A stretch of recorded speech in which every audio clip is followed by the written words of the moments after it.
Post office के scheme में invest करने पे आप हर महीने कमा सकते हैं 4,950 रुपये। पूरा डिटेल जानने के लिए वीडियो एंड तक ज़रूर देखें। आज हम बात करेंगे post office monthly income scheme के बारे में। नमस्कार, मैं अभिषेक और आप देख रहे हैं Infodex Money. Post office monthly income scheme क्या है? Post office monthly income scheme ये एक रेगुलर मंथली इनकम स्कीम है जिसे डिपार्टमेंट ऑफ पोस्ट रेगुलेट करती है, और इस स्कीम में इन्वेस्ट करके आप हर महीने अपने सेविंग्स पे कुछ एक इंटरेस्ट अर्न कर सकते हैं। Post office monthly income scheme का इरादा रहता है कि ये एक small and medium individual investors को एक मंथली इनकम प्रदान कर सके, और इससे उन लोगों को फ़ायदा होता है जिन्हें एक मंथली इनकम की ज़रूरत होती है और जिन्हें अपने इन्वेस्टमेंट पे कोई हाई रिस्क लेने का मन नहीं रहता है।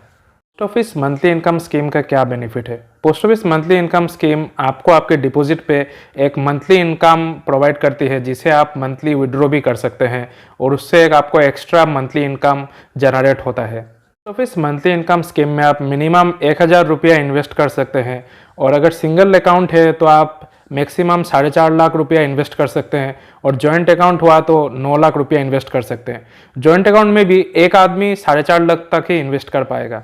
इस मंथली इनकम स्कीम का अभी इंटरेस्ट रेट है 6.6%। इसमें अगर आप इन्वेस्ट करते हैं तो इसका लॉक इन पीरियड रहता है 5 साल के लिए। आप प्रीमेच्योर विड्रॉ कर सकते हैं, लेकिन उसके लिए भी आपको मिनिमम 1 साल का वहाँ पे इन्वेस्टमेंट किया हुआ रहना पड़ेगा। 1 साल के बाद ही आप अपना प्रीमेच्योर विड्रॉल कर सकते हैं। यहाँ पे प्रीमेच्योर विड्रॉ करने के लिए भी आपको एक पेनल्टी फीस या फिर पेनल्टी फाइन कह सकते हैं, वो आपको लगेगा, जिसका आप चुकाना पड़ेगा। उसके बाद ही आप प्रीमेच्योर विड्रॉ कर सकते हैं। Post office monthly income scheme में इन्वेस्ट करने का एक और फायदा ये है कि इसमें आप इन्वेस्ट करने पे आपको अपने जो इंटरेस्ट से जो आपकी अर्निंग्स होगी उस पर आपको कोई टीडीएस पे नहीं करना पड़ेगा। Post office monthly income scheme कौन खोल सकते हैं? Post office monthly income scheme का अकाउंट खोलने के लिए आपको 18 साल के ऊपर होना है। अगर आप जॉइंट अकाउंट खोल रहे हैं तो दोनों जो जॉइंट अकाउंट के मेंबर होंगे दोनों को 18 साल के ऊपर होना पड़ेगा, और सिंगल अकाउंट होगा तो आपको 18 साल के ऊपर होना है। यहाँ पे आप माइनर अकाउंट भी खोल सकते हैं। माइनर अकाउंट वो लोग होते हैं जो 18 साल के नीचे होते हैं, उनके लिए अकाउंट खोलने पे आपको साथ में एक गार्जियन उसमें देना पड़ता है, जिसे ऑब्वियसली 18 साल के ऊपर ही होना पड़ता है। Post office monthly income scheme में हम कितना डिपॉजिट कर सकते हैं? Post office monthly income scheme में आप मिनिमम 1,000 रुपया डिपॉजिट कर सकते हैं, और मैक्सिमम आप 4.5 लाख रुपया तक डिपॉजिट कर सकते हैं। अगर आपका जॉइंट अकाउंट होगा तो दोनों जो मेंबर होंगे दोनों 4.5 लाख मतलब टोटल 9 लाख रुपया डिपॉजिट कर सकते हैं। लेकिन एक बात का आप जरूर ध्यान रखें कि post office monthly income scheme आप जब करेंगे तो आप एक ही बार उसमें आपको पैसा डालना होता है। आप जब खोलते हैं अकाउंट उसी समय आप पैसा डाल देते हैं, बाद में ऐसा नहीं है कि फिर आप और पैसा ऐड कर सकते हैं उसमें, ऐसा नहीं होगा। सपोज आपने 1 लाख रुपया का post office monthly income scheme किया है तो आपका वो 1 लाख ही रहेगा। 1 लाख पे जो आपको इंटरेस्ट अर्न होगी वो आपको मंथली मिलती रहेगी। Post office monthly income scheme का अकाउंट हम कैसे खोल सकते हैं? Post office monthly income scheme का अकाउंट खोलने के लिए कोई कठिन काम नहीं है। आप इसके लिए आपको पोस्ट ऑफिस में जाना होगा। जाके अपने पोस्ट ऑफिस में आपका एक सेविंग्स अकाउंट होना चाहिए। उसके बाद आप वहाँ पे 2 photo, address proof, ID proof और एप्लीकेशन फॉर्म फिलअप करके देने पे आप अपना post office monthly income scheme का अकाउंट खोल सकते हैं। Post office monthly income scheme के डिपॉजिट पे आपको इंटरेस्ट कितना मिलता है?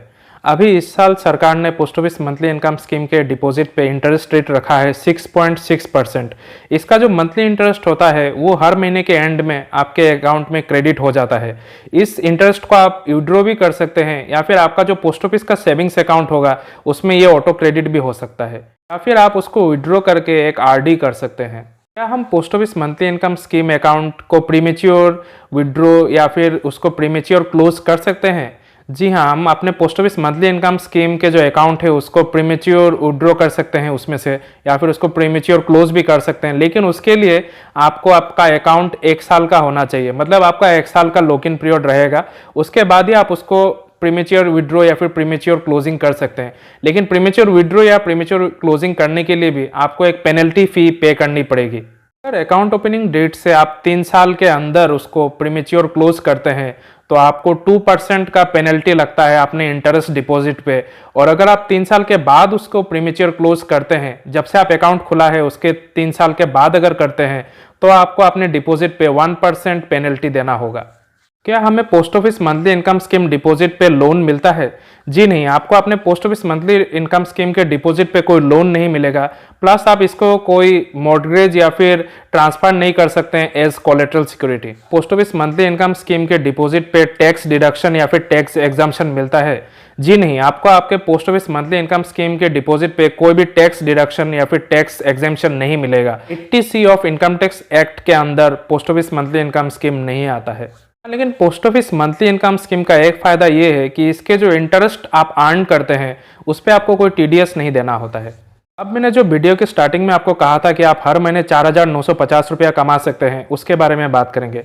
देखिए, इसमें आपको इंटरेस्ट मिलता है 6.6% और इसका आप डिपॉजिट रहता है 5 साल के लिए। और अगर आप ज्वाइंट अकाउंट में डिपॉजिट करते हैं तो 9 लाख रुपया, तो 9 लाख रुपया का अगर आप 5 साल का इंटरेस्ट अगर आप कैलकुलेट करें 6.6% में, तो आपका जितना आएगा उसके अगर आप डिवाइड करने पे आप देखेंगे कि ये आपका हर महीना आपका इनकम होगा इससे 4,950 रुपया। एक bonus tips, post office monthly income scheme में अगर आप इन्वेस्टमेंट करते हैं तो आपको हर महीने जो एक अर्निंग होगी उसको आप एक RD खोल सकते हैं। उससे क्या होगा कि आपको उससे डबल इन्वेस्टमेंट होगी।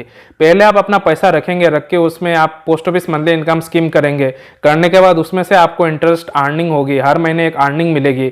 उसी को फिर आप एक RD में जब इन्वेस्ट करेंगे वो भी आपके लिए एक डबल इन्वेस्टमेंट के रूप से काम आएगा।